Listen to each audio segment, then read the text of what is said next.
আজ আমি আপনাদের সঙ্গে শেয়ার করব ছোলার ডাল দিয়ে সজনে ডাঁটার একটা রেসিপি। এই তীব্র গরমে কিন্তু এই সজনে ডাঁটা ছোলার ডালের রেসিপিটি খুবই স্বাস্থ্যকর একটা খাবার, আর খুব বেশি উপকরণেরও কিন্তু প্রয়োজন হয় না। আর এই রান্নাটা করতে কিন্তু বেশি সময়ও লাগে না, ঝটপট কিন্তু রান্নাটা হয়ে যায়। আর গরম গরম ভাতের সঙ্গে এই গরমে দুপুরবেলায় অসাধারণ খেতে লাগে। যারা সজনে ডাঁটা খেতে পছন্দ করেন তাদের তো ভালো লাগবে, যারা খেতে পছন্দ করেন না তারাও কিন্তু একবার টেস্ট করে দেখতে পারেন, তাদেরও কিন্তু অসাধারণ খেতে লাগবে। নমস্কার বন্ধুরা, অনুশ্রী রান্নাঘরে আপনাদের সবাইকে স্বাগত। রেসিপি তৈরি করার জন্য আমি এখানে 250 গ্রাম পরিমাণে নিয়েছি সজনে ডাঁটা। ডাঁটাগুলোকে ভালো করে খোসা ছাড়িয়ে ধুয়ে পরিষ্কার করে নিয়েছি, একটু লম্বা লম্বা একটু কেটে নিয়েছি। এখানে নিয়েছি 1 কাপ পরিমাণে ছোলার ডাল। ছোলার ডালটাকে 3-4 বার ভালো করে পরিষ্কারভাবে ধুয়ে নিয়েছি আর 2 ঘন্টা মতো ভিজিয়ে রেখেছিলাম। এরপর ছোলার ডালটাকে কুকারের মধ্যে আমি নিয়ে নিলাম আর নিচে একটা মাঝারি মাপের পেঁয়াজের আমি একটু স্লাইস করে কেটে নিয়েছি।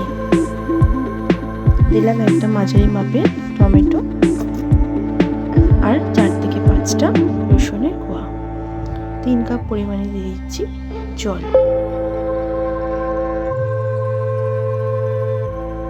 এরপর আমি দেব 1/2 চামচ পরিমাণে নুন, 1/2 চামচ পরিমাণে হলুদের গুঁড়ো, আর দিচ্ছি 1 চামচ পরিমাণে ধনের গুঁড়ো আর 1/2 চামচ পরিমাণে জিরের গুঁড়ো।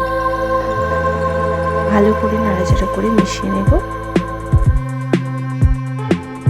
গ্যাসের ফ্লেমটা অন করে দেব আর ঢাকা দিয়ে 3 থেকে 4টে সিটি দিয়ে নেব। এদিকে আরেকটা গ্যাস অন করে একটা পাত্রে আমি নিয়ে নিয়েছি খানিকটা পরিমাণে জল, তার মধ্যে 1/2 চামচ পরিমাণে দিয়ে দিলাম নুন আর সামান্য একটুখানি দিলাম হলুদ গুঁড়ো। সজনে ডাঁটাগুলোকে জলের মধ্যে দিয়ে দিলাম। ডাঁটাগুলোকে 3-4 মিনিট সময় ধরে আমি একটু সেদ্ধ করে দেবো। খুব বেশি ওভারকুক আমি করবো না, আর কুকারেও আমি দিইনি, সজনে ডাঁটাগুলো পুরো ঘেটে ঘন্ট হয়ে যাবে বলে তাই আমি আলাদা করে সেদ্ধ করে নিয়েছি।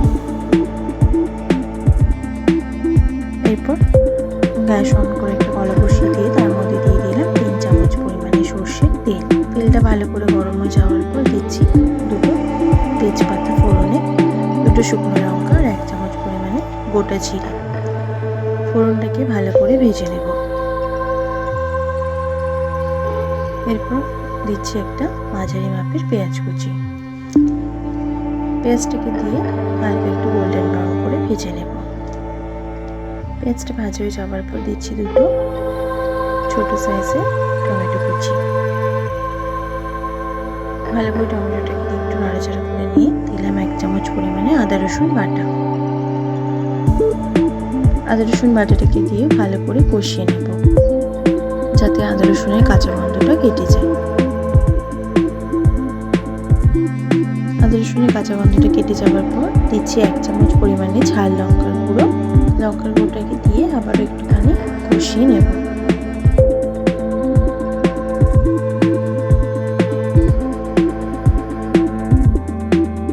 ভালো করে কষিয়ে নেবার পর দিচ্ছি 1 চামচ পরিমাণে কাসুরি মেথি। কাসুরি মেথিটাকে দিয়ে ভালো করে আবার একটুখানি নাড়াচাড়া করে নিলাম। টমেটোগুলোকে কিন্তু খুব বেশি ম্যাশ করে আমি দিইনি। মশলাটা ভালো করে কষানো হয়ে গেলে আমি সেদ্ধ করে রাখা ডালটাকে ঢেলে দিচ্ছি। ডালটা দেখুন কি সুন্দর কিন্তু সফট হয়ে গেছে, দেখেই মনে হচ্ছে খুব সুন্দরভাবে নরম হয়ে গেছে। আর তার সাথে দিয়ে দিলাম সেদ্ধ করে রাখা সজনে ডাঁটা। ভালো করে নাড়াচাড়া করে মিশিয়ে নিলাম। ডালটা কিন্তু খুব সুন্দরভাবে সেদ্ধ হয়ে গেছে। ভালো করে নাড়াচাড়া করে মিশিয়ে নেব আর ফুটে উঠতে দেব।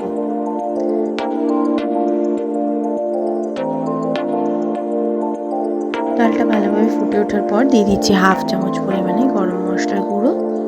গরম মশলার গুঁড়োটা দেওয়ার পর ভালো করে নাড়াচাড়া করে মিশিয়ে নেব আর 3 থেকে 4 মিনিট মাঝারি ফ্লেমে আমি ঢাকা দিয়ে রান্নাটা হতে দেব। ঢাকাটা 3-4 মিনিট পর সরিয়ে নিয়েছি। দিয়ে দিচ্ছি 1 চামচ পরিমাণে ঘি। ঘিটা পুরোপুরি অপশনাল, আপনারা না দিতে চাইলে কিন্তু স্কিপ করতে পারেন।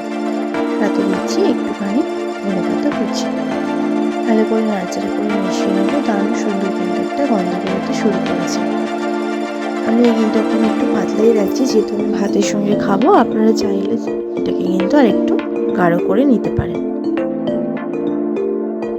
ডালটা আমার পুরোপুরি রেডি। আমি এবার গ্যাসের ফ্লেম বন্ধ করে গরম গরম সার্ভ করে নিলাম। গরম গরম ভাতের সঙ্গে এই ডালের রেসিপিটা একবার খেয়ে দেখবেন, দারুণ কিন্তু লাগে খেতে। আশা করছি আপনাদের ভালোই লাগবে। ভালো লাগলে লাইক শেয়ার করতে ভুলবেন না, কমেন্ট বক্সে কমেন্ট করে জানাতে ভুলবেন না রেসিপিটি কেমন লাগলো। ভালো থাকবেন, সুস্থ থাকবেন, ধন্যবাদ।